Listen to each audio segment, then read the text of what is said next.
Sebanyak 7 organisasi masyarakat sipil mengajukan pendapat tertulis dalam bentuk dokumen amicus curiae atau sahabat peradilan kepada Majelis Hakim Pengadilan Tata Usaha Negara atau PT UN Jayapura atas perkara gugatan 3 perusahaan perkebunan kelapa sawit di Papua Barat terhadap Bupati dan Kepala Dinas Penanaman Modal dan Pelayanan Terpadu Satu Pintu DPMP TSP Kabupaten Sorong pada Kamis 18 November 2021.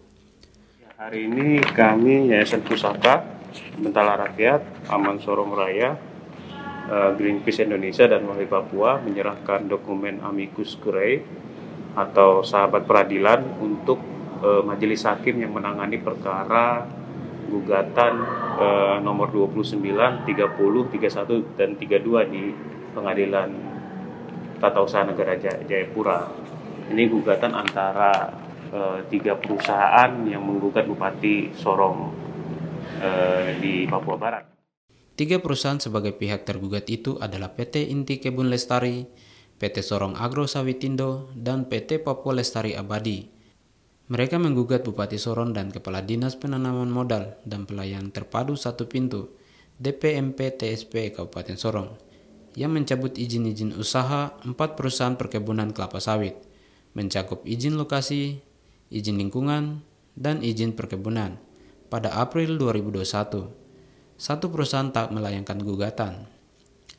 Tigor mengatakan terdapat 2 pertimbangan pihaknya dalam menyusun dokumen sahabat peradilan yang diharapkan dapat memberikan pertimbangan kepada majelis hakim dalam memutuskan perkara yang sedang berlangsung ini.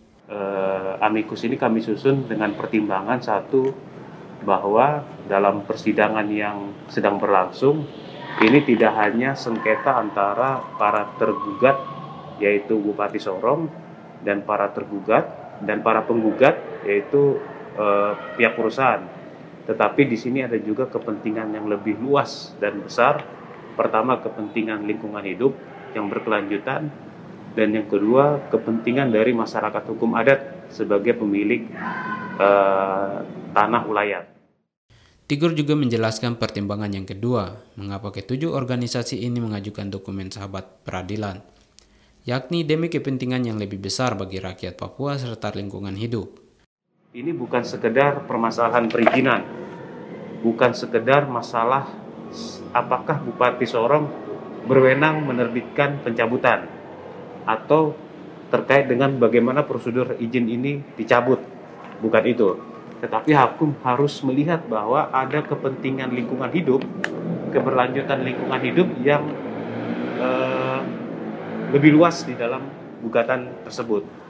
Nah, hakim harus mempertimbangkan hal itu.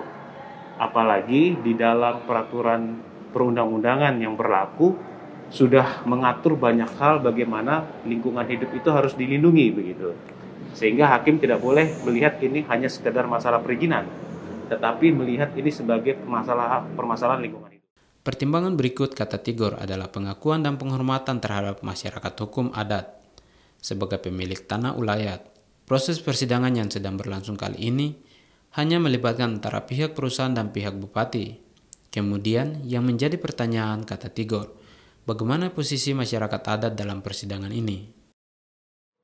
Kita mengingatkan hakim supaya juga melihat bahwa ada kepentingan masyarakat adat sebagai pemilik dari hak ulayat.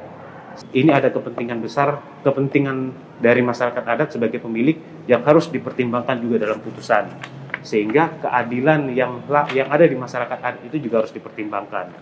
Terlebih masyarakat adat sudah menyatakan penolakan, melakukan aksi-aksi penolakan. Sehingga ada suara keadilan yang harus didengar oleh hakim dan dituliskan dalam putusan di ke depan. Terkait penyerahan dokumen sahabat peradilan, Tigor menjelaskan, dari 7 organisasi itu, 6 diantaranya telah dimasukkan ke PT UN Jayapura. Ke-6 organisasi itu adalah Lembaga Studi dan Advokasi Masyarakat atau LSAM, Yayasan Pusaka Bentala Rakyat, PD Aman Sorong Raya, Greenpeace Indonesia, dan Walhi Papua.